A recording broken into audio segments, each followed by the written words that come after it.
Okay, so let's start talking our next unit. Couple of thoughts on momentum. Number one, we're not really going to ever be done with momentum. We'll still always kind of be working on tasks, but like whenever we start a new unit like this, I think I can kind of introduce some new material while you're still finishing up old tasks. We're not going to do any sort of new assignments or quizzes. We'll start a lab on Friday, but like you've still got like a solid week or so still if you want to keep finishing up tasks. I really don't have due dates in my class because my expectation is that I just want you to do it all, right? So anyways. Second thought, we're now done doing math. I'm serious. Like half of the calculations that we do are in momentum. Like we're halfway done covering all the math formulas we do. There is very little mathematics left to what we do in physics. Most of it is theory. Our final unit is on atomic physics. We don't do any math in the final unit on atomic physics except one formula, E equals mc squared. You ever heard that one before? We'll finally learn what that one means. But like as we go further and further into the course, we actually spend much less time doing math, and we actually spend way more time doing history, believe it or not, which I love. Physics 30 is one of my favorite courses because we actually talk about the development of scientific understanding, and we talk about more abstract concepts. Today we're going to go into magnets and electricity, and there are some calculations to do with that. But for the most part, we're trying to understand, well, how does a magnet work? Why does it do things the way it does? We're going to try to talk about what the nucleus of an atom consists of. There's no math to that. It's more of a concept. Does that make sense? So we're actually going to start working with this timeline here, and this will be what I probably spend most of my time pointing at, as opposed to us like plugging numbers into formulas. Fair enough? So to start, I'm going to show you guys a quick little YouTube clip that I've downloaded and put onto here. That's a bit of a brief history of electrostatics, because that's one of the things you're going to need to know is what did scientists, how was scientific theory developed over the last 300-400 years to our modern knowledge. I'm going to give you some forewarning. This clip is not the most, like, it's a little dull. Like, he's very tempered in his voice level, but the information, very valuable. So we'll start with this video, and then we'll talk about it from there. So, welcome to the history of electrostatics. If you ask people who discovered electricity, they will tell you names like Benjamin Franklin, that's the dude that flew his kite in a lightning storm, or Thomas Edison, the man that created the light bulb, or Alessandro Volta, the creator of the first battery. But these people had nothing to do with the discovery of electricity. Electricity was first mentioned in the works of a Greek scientist named Thales of Miletus in about 600 BC. Thales noticed that if amber, which is just hardened tree sap, was rubbed, it had the ability to pick up dust and leaves. What he was seeing is what we now call static electricity. Another Greek named Theophrastus noticed in 300 BC that other substances had static electricity if they were rubbed. Unfortunately, neither Thales nor Theophrastus had any scientific explanation for it. They just thought it was interesting. What they did realize was that sometimes the two objects that are charged would attract each other, and sometimes two charged objects would repel each other. This developed an idea that there were two kinds of charge. Today, we call the one positive, and the other one we call negative. We say that like charges I'm going to pause there for a second. I'm going to interrupt this video because, I mean, it's a little dry. I need to intersperse it with a little bit. Okay, so a couple of thoughts here. Scientists have known about charged items. I don't want to say charged particles because history, we didn't actually learn about the subatomic particles of protons, neutrons, and electrons until about the turn of the 20th century. But scientists had known about charged items for hundreds of years. Thales of Miletus had records of, he was basically rubbing this amber with fur. We'll even do this experiment, and he could like make like little electrostatic attractions between things. You guys actually have seen this before, I guarantee it. You ever taken your clothes out of the dryer and you didn't put in a bounce sheet and they kind of like stick together a little bit? You ever experienced that? Or you ever gotten out of your car, you then touch the frame of your car and you get a little bit of a zap? Right? Scientists have recognized those sorts of phenomenon for years, but they had no idea what was happening. Okay? Right here, he's talking about positive and negative particles. we now know these things are protons and electrons. Can you guys see why there's going to be a little less math to do with this? Because it's more about concepts, right? Understanding. Hundreds of years ago, there was no math to this for sure, and they didn't even know about subatomic particles. They just recognized that, like, static cling occurs. You know what I mean when I say static cling, right? Your clothes sticking together. They recognize that your hair might get kind of frizzy outside if it's really humid, right? If you have really long hair, right? So anyways, that's kind of where we're starting with here, is just the recognition of charged items. Repel, and unlike charges, attract. Okay, and I think maybe I'll pause right there. Oh, I can want to rewind it like 20 seconds here. So one of the first fundamental things that scientists recognized is that there were two types of charges. They did not call them positive and negative. Make sure that's clear on that. 300 years ago, 600 years ago, whenever we're talking about this, although they recognized that there were charged particles, they didn't call them positives and negatives. We now know that, but they could have called them cats and dogs for all we cared about. What they recognized is that there was part A and part B. A with B attract each other. A with A repel each other. You guys kind of familiar with that concept? So here's what he was just saying in his little video clip. Like objects, the word like meaning the same, they repel each other. Unlike objects meaning different, they attract. So I'll let him keep going. Attract. In 1600 AD, an Englishman named William Gilbert started studying these phenomena. He wanted to come up with a good scientific explanation for these ancient discoveries. He was actually the first person to use the word electric, which is a variation of the Greek name for amber. Although he had only some success in describing electricity, he was able to show that there were differences between magnetism and electricity that... I'm going to pause for a second there. We're actually going to discuss magnets in the second half of our unit, and there are some similarities between magnets and electrostatic charges. But at the time, scientists would also have known about the existence of magnets. Again, I don't think that they really knew that magnets were like north and south poles to magnets, but they recognized that there's some magnets that stick to each other. But if you flip that magnet around and you try to make that magnet then touch, you guys know how, like, if you have the two sides of the magnets the wrong way, you can never really force them to touch each other. So around this time, 1600, the year 1600, William Gilbert, there we go, is working on just trying to figure out whether there's a similarity between magnets and electrostatics. And although they are, yes, similar, they are different. So anyways, that was the point I wanted to make, is let's not, even though we will talk about both, let's not try to assume they're one and the same thing. Seemed to indicate that they were completely different things. For example, an amber rod has to be rubbed to have electric effects, but a magnet is always a magnet. It doesn't need to be rubbed. Up until this point, scientists all believed that electricity and magnetism were just different versions of the same thing. So let me just recap that again. You guys know, like, the static cling effect I'm talking about in the dryer, right? In order to get that, you actually have to have the clothes tumble around and rub next to each other. It's possible to, right? And when you're sitting in the car, one of the reasons why you're getting electric shock afterwards is because there's many moving parts on the car, and you are basically building up electric charge over time through some sort of motion. But, like, does a magnet require charging? Right? Like, we actually use the word charging to reference electricity type things, right? But magnets are permanent, so there is a difference between the two. Okay, this is one of my favorite stories, Ben Franklin. Then came Benjamin Franklin, 1706 to 1790, and he started his investigations after Gilbert. Yes, he did fly a kite on an overcast day. No actual lightning, but he wasn't the first person to do it. Several people had tried to do it before him to prove that lightning was electrical, but they'd all been killed. Most people thought that he was a nut to do it, but in fact he had his son set up most of his equipment while he stood back. Did you catch that? You've heard this Ben Franklin legend before, right? You know, the one where he's flying a kite, the kite gets struck by lightning, and he's like, oh, electricity exists. You ever heard that legend before? I mean, a couple things. Number one, he wasn't the first. Other people had tried flying kites in lightning storms, and they were all killed.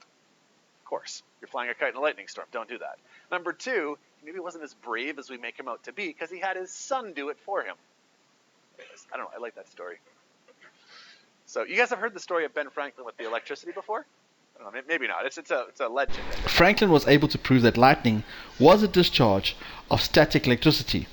But this doesn't mean he discovered electricity. Most of Franklin's research actually focused on amber rods and glass rods.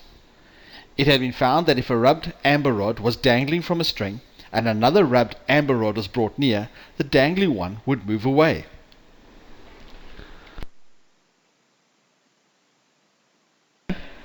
If a dangling rubbed glass rod was brought near to a rubbed glass rod, the dangling one would move away. But if a amber rod, which was... Do we actually need to hear him say what's happening here? He had discovered, and maybe found a better way to quantify positives and negative charges. He discovered that if he used some friction on this object, it was given charge A. He discovered if he used friction on this object, it was given charge B. And he discovered that if he had one of each of them, they attracted towards each other.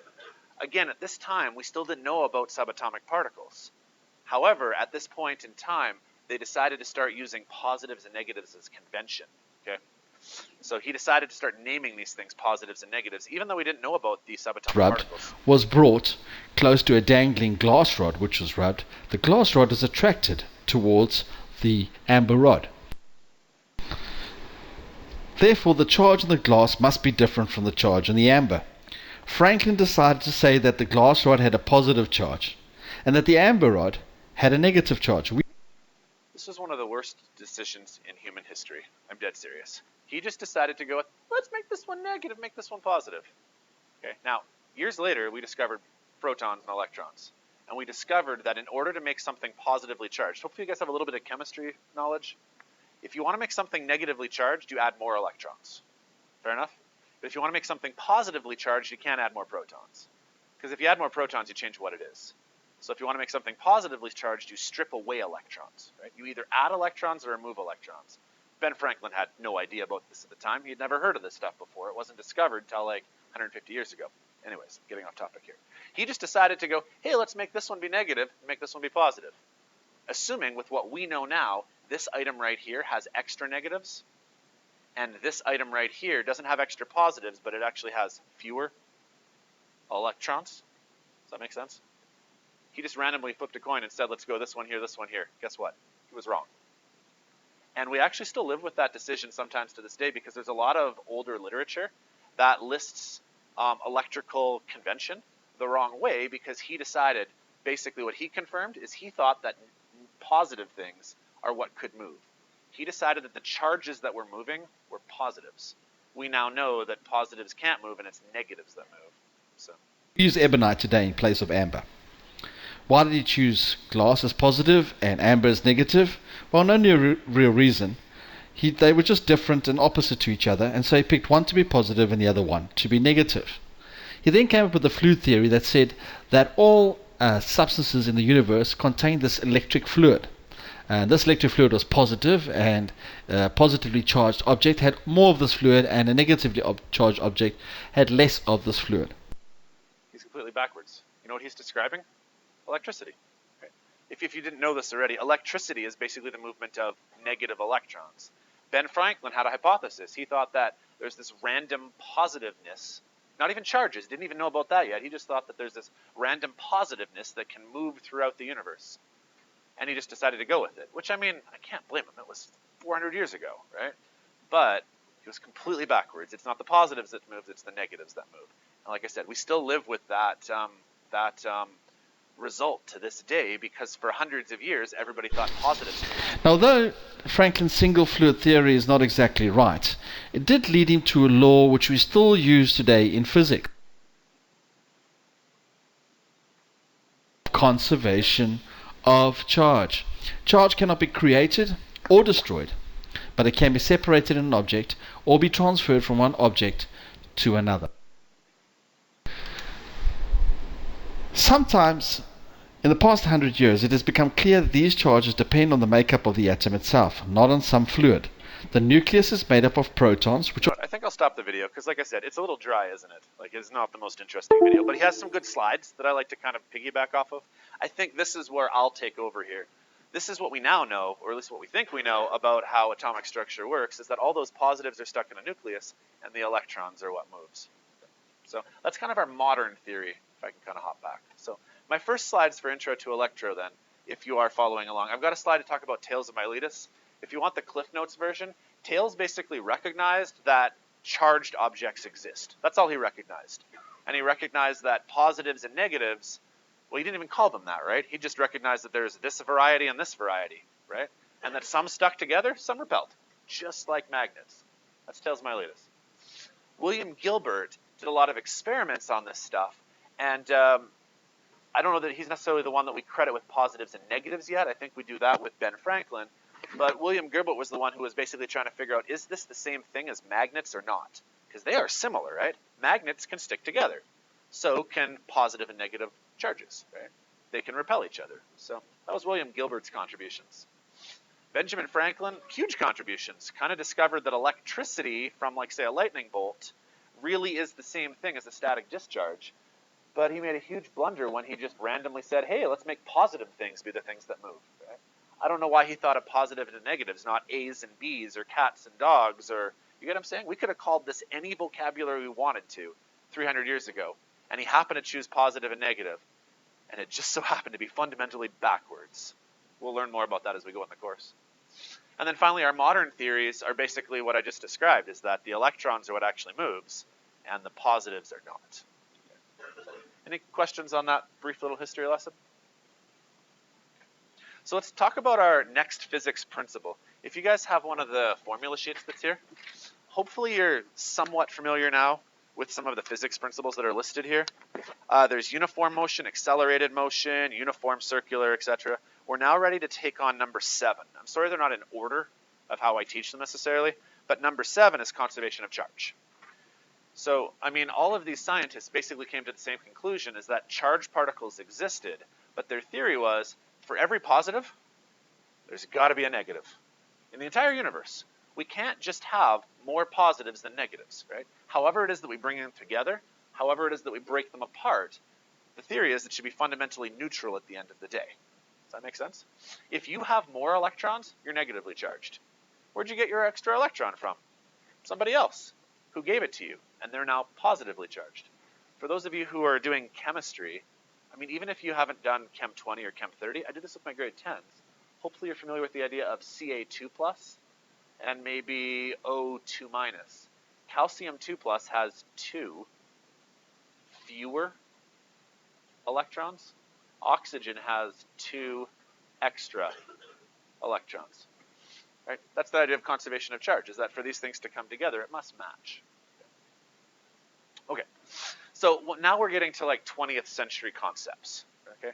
Basic idea now is, now that we recognize that electrons are what's moving, that has fundamentally changed our universe, because we now have learned how to harness electricity. Right? I mean, that's what electrons are, moving electrons are electricity. And when we were able to, as like, I don't know, scientists, as technology developers, discover how to move them when we want them to and when we don't want them to, we were able to build some really cool things. Okay. As an example, if you have an insulator, you can prevent electricity from happening. Right? That allows us to build skyscrapers. Okay.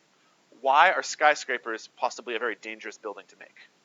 What could hit a skyscraper? Go ahead. Yeah, right? Lightning could hit a skyscraper, right? And because of that problem, it would actually be very dangerous to build a very tall metal building, right? Wouldn't that be the worst idea you have in the world? Unless we now have an understanding of electricity, and we can either insulate the building or possibly ground it. If you understand the concept of grounding, we'll talk about that later, right? But that allowed us to build taller and taller buildings, which otherwise would be completely unsafe. The development of semiconductors, we're going to talk about in a few slides, but all electronics have transistors in them that are semiconductors, which sometimes allow electricity to move, and sometimes they don't. Circuits depend on these.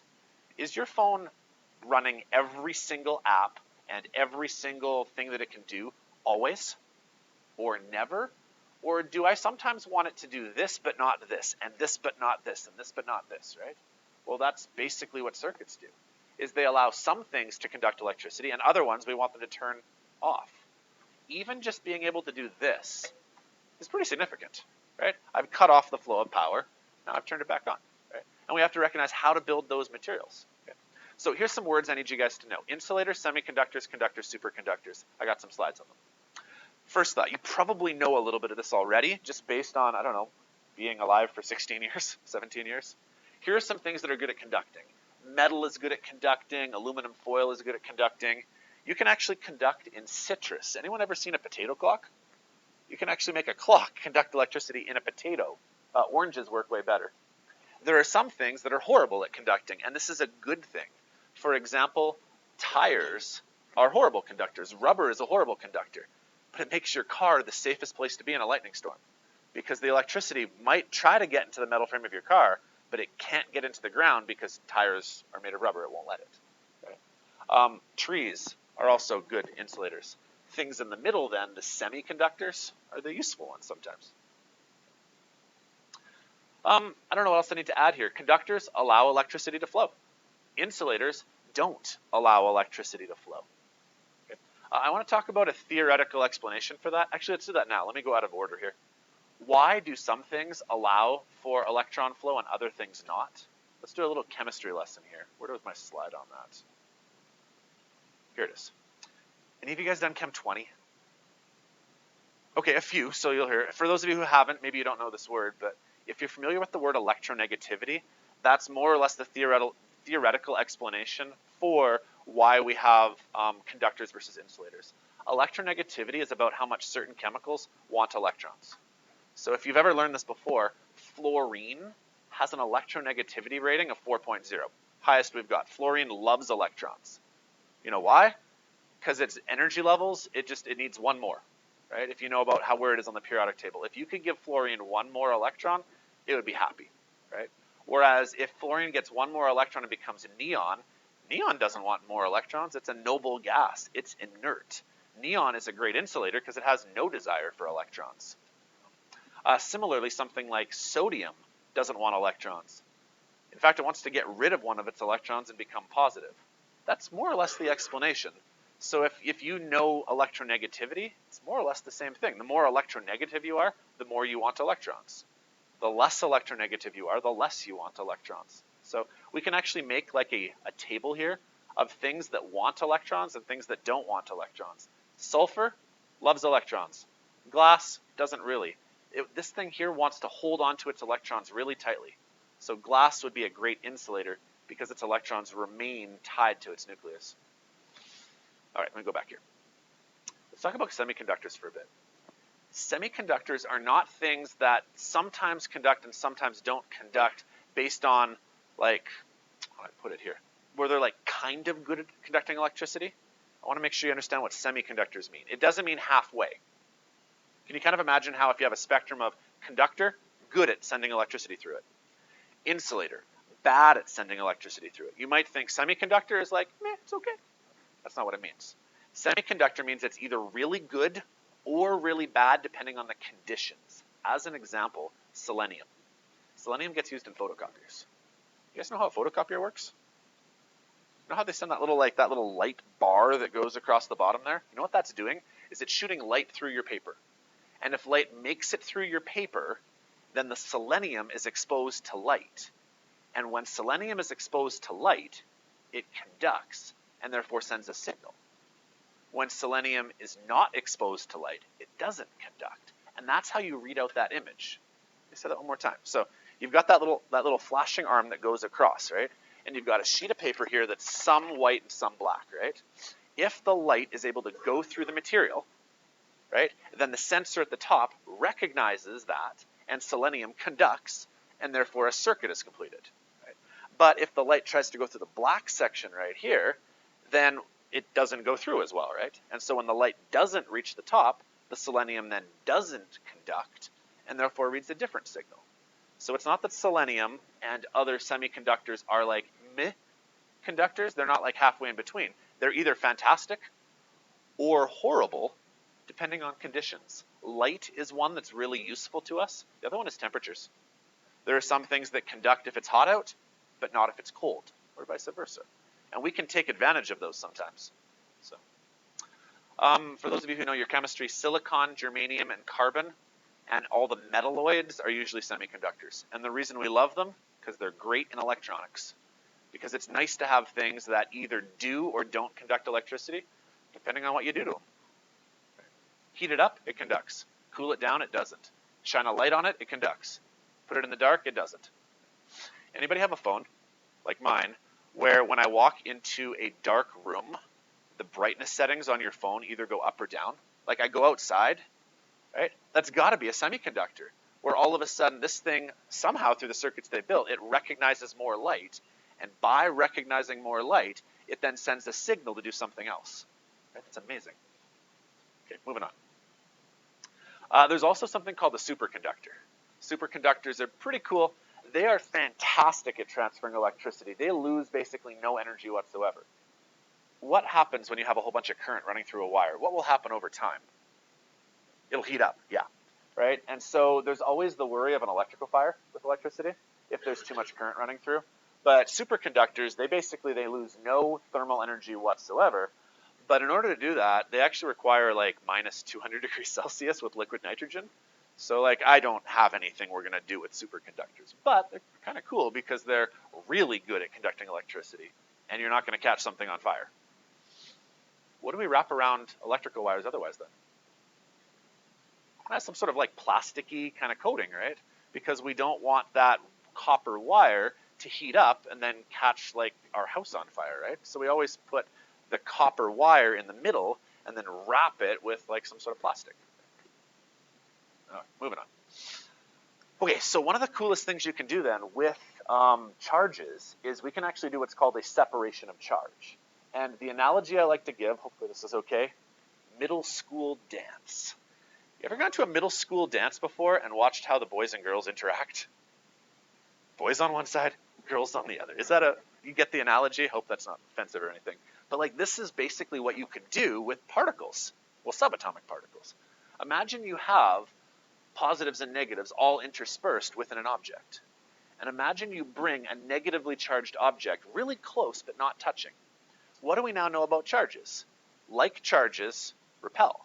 So where do all the negatives go? As far away as they can. Where do all the positives come? As close as they possibly can. And you can create what's called a separation of charge, where there's still equal numbers of positives and negatives, or boys and girls, whatever you want to call it, right? But now there's like a divide down the middle. Does that make sense? And what you've now created, effectively, is the same thing as a magnet. But it's not a magnet, right? But it treats it like a magnet, where there's a north and south pole on opposite sides. And then the cool thing about it is once you induce this separation of charge, if you take the negative rod away, well, it just goes back to normal interaction. Right? So anyways, that's the analogy I like to give, is middle school dance, where all of one side go here and all of one side go there, and they separate out. Does this break the law of conservation of charge? No, because you have equal numbers on both sides still. They're just in different locations. Okay. That's basically what we're doing when we charge an object. We talked to start the class about static electricity. When you rub, say, a fur on a rod, which is what we're going to do in class on Friday, you can actually cause positives and negatives to change their location. The number of positives and negative charges that you have is still consistent, it's just they're now in new spots. Friction can actually cause this rod right here to pick up a few extra electrons. If you count here, there used to be 1, 2, 3, 4, 5. Let's call it 5 electrons here. Okay, it's not actually 5, obviously. Like this is a scaled down version of it, but there's 5 electrons here. And we've managed to transfer it so that now there's only 3 left. You can't just lose electrons. They have to go somewhere, right? So now there should be a 3 negative charge on this object, right? It now is charged, and now you can maybe do something cool with it. The question is, like, what can we accomplish with charged objects, right? Like I said, the whole field of electronics is based on that. Silk, by the way, we've actually discovered does the opposite. Silk will actually take electrons from glass and put the electrons onto the silk, leaving the glass positively charged. And that's what we saw in one of those little video clips there, where, what was it, Benjamin Franklin was messing around with the glass rod and the amber rod. He discovered that friction in one case removed electrons, and friction in the other case added electrons. Why? Conservation of charge. Okay. Here's another chart that kind of illustrates the whole concept of like the positive to negative thing here. These are things then that, like positive charge, they're not really great at conducting. Glass sucks at conducting. air is actually a poor insulator, a poor conductor as well. Like these are your insulators.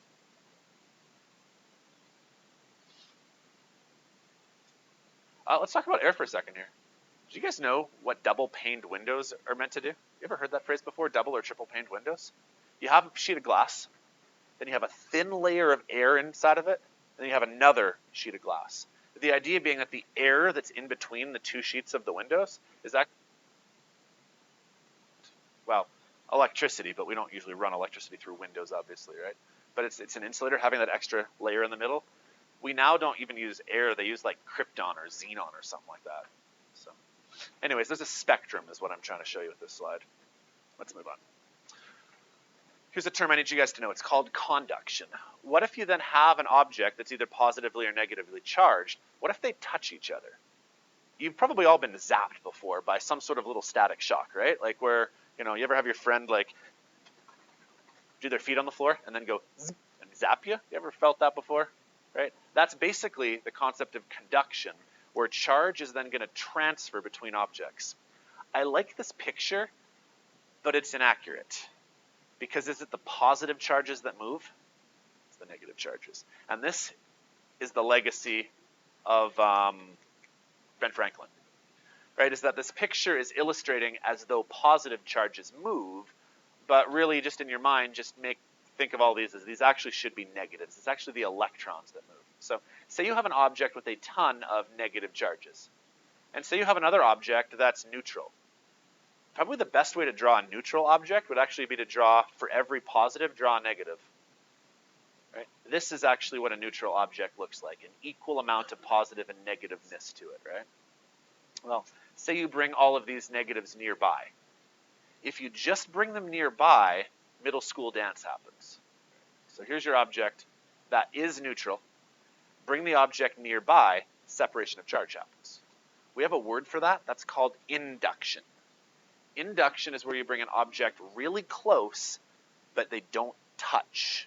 Okay? It causes movement, which is quite useful, but no ultimate net change.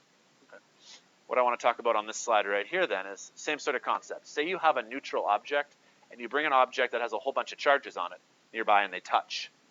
They spread out as much as they can. Transfer occurs. The word we use is conduction, where the charge will transfer into the neutral object, and it tries to spread out basically as much as it can, right? I know these are all positives. They should be negatives, but do negatives want to be next to other negatives?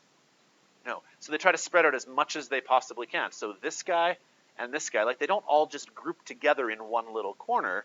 They try to even themselves out. And I like this diagram for this bit right here. We don't know the letter Q yet, but Q stands for charge in physics. I don't know why they picked Q. Probably because they ran out of other letters. But long story short, Q is the symbol for charge.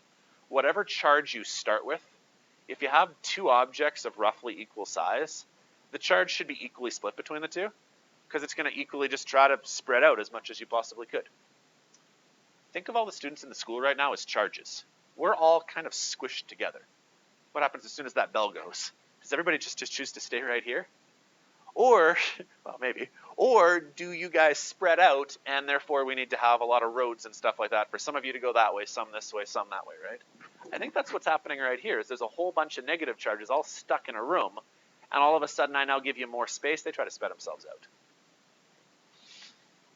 All right, we got to finish here. So there's a concept here called charging by induction. Okay? Induction then is not touching. Induction is coming really, really, really, really close, but not touching. This is that first concept again. Imagine I have a negatively charged rod, and I bring it really close, but not touching this object right here. Middle school dance happens. All the positives come over here, and all the negatives go over there. Okay, brief aside. Did the positives actually move? The positives didn't really move. Just all the electrons just went over there, leaving the positive nuclei behind. That's all that really happened, right? So the positives didn't actually move, but the negatives got as far away as they could. Okay. Here's what you can do with that. I've got a few pictures and then we're done here. Imagine this scenario, because this is how you could create a charged object and then do something with it. Here's a picture. Imagine you have a positively charged rod, and this was neutral. See how there's even numbers of both? But the electrons are going to get sucked towards the side of the positive. Okay. Part B. Imagine they had a ground wire, actually. Now, a ground wire is where you attach to like a larger store of electrons. The Earth itself is a great ground because there's, I mean, literally it's made out of ground. That's why we use the word. But like in the Earth, there's plenty of electrons. Earth has lots of electrons. So if you attach a ground wire to it, what could end up happening is you could actually bring more electrons up because don't the electrons want to come towards the positive right here? Now this may seem like a weird picture because you're saying, Chris, there were 3 electrons right here and now there's still 3 electrons. How did we get more electrons? Like it doesn't appear that there's more. You get what I'm saying here? But there is more because this positive has now been countered by an electron that came up towards it. And this positive right here is also being countered by an electron that came up towards trying to get towards this positive. So what we've now done is we've actually added extra electrons. The electrons, we don't see them, but they're just countering what would have been positives. Okay? Then we cut the wire. So let's say that this ground wire that was right here, and the electrons are coming towards it, let's say we snip the wire. Well, it's almost like I lure someone into a trap, and then I close the door. Does that make sense? I've lured more electrons in by the promise, the allure of the positives that never really touched, and then I cut them off. Well, now you've got a negatively charged object. Does that make sense? I got more pictures of more or less the same thing, and then I think we're done here. Let me just check my notes, because I think this is where I end. Yeah, all these pictures are really the same thing, so I won't talk about all of them. Watch. Negatively charged object, neutral object. This neutral object, in your mind, think there's equal positives and negatives in there. And there's a ground wire attached to it, which means that there's the ability to pick up more or less electrons. What if I bring the negative really close to it, like this right here? Yeah, that's next. Negative really close. There's a whole bunch of positives right here. Did we bring more positives to the table? That's not really what happened. We just took all of the electrons that were here, and we forced them as far away as we could, right? Hence the concept of grounding. We then cut the wire. So it's almost like I say, oh, look outside, guys. There's a puppy outside. Go look at it. And then once you leave, I slam the door and I go, ha ha ha, you're stuck outside. Does that make sense? It's the analogy. So mean, but now what's left is that what used to be an even balance in the classroom, now once you kick out half the electrons, now there's a positive charge left. You can now use that positively charged item to either attract other negatively charged items or to repel. Can I give you one more thought and then we'll kind of wrap up here? Hundreds of years ago, who would have used this technology? Hundreds of years ago, who would have used this technology to make a good living? What was that? Authors? That wasn't what I was going for. Magicians. Magicians. Did you have it? You didn't say it? Oh, you should have said it out loud. So let me talk to that and then we can go, okay? Magicians would have made use of this knowledge because if the average person didn't know about charged objects, they could have been like, look at my magic wand levitating something in the air. Is it really levitating? Or did they just understand how to use positives and negatives to attract and repel different things, right? And if you combine that with some showmanship and an assistant who takes your eyes off of the thing during the important part, right? Then this is the sort of thing that magicians would have made great use of. That makes sense? Okay, last thought, then I'm done here. Sorry, I missed a slide here. We actually have a tool that we use for this. It's more or less the same thing. It's called an electroscope. Bring a charged object nearby. Follow the flow here. Positives are up here. Negatives get sucked up this way, leaving positives here. But here's what's special. There are 2 leaves right here. If these things here both become positive, the leaves separate. This is a really cool tool for basically testing if an object has a charge. Bring an object nearby, and if the leaves separate, this object here is charged. Cool. Okay, why don't we wrap it up there? I've opened a new reflection for you guys to write about. Can you take a look at that and write about what we learned about today during class? Please try to write your reflections right as we talk about it. 1, because it's more useful to me to know what you're thinking right after the lesson. And 2, isn't it a pain in the butt to have to go back and redo all of them 2 weeks later? Okay. So sometime today, write a reflection. You guys can take off. Thanks, guys. Oh, I didn't get you out of here early. I'm sorry. I tried to finish as fast as I could. I timed it like near perfect.